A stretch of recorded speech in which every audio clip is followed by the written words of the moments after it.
黃先生34歲，冇慢性病史。3年前，佢曾經喺屋企短暫失去意識並出現抽搐，幾分鐘後自行清醒，只係感到極度疲倦。佢並未求醫，亦冇再追蹤。其後半年內，佢再次出現類似發作，呢次發生於工作期間，伴隨咬舌同埋短暫記憶空白，被同事即時送院。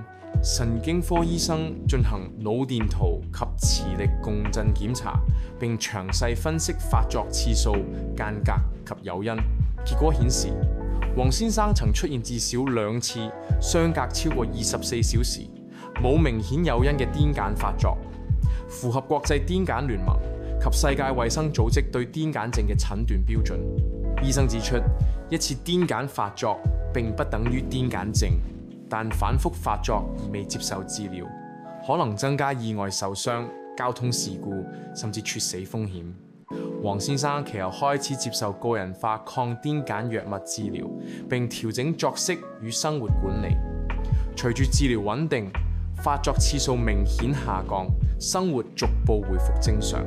癲癇並不罕見，真正嘅風險在於低估症狀、延誤診斷同埋錯失早期介入時機。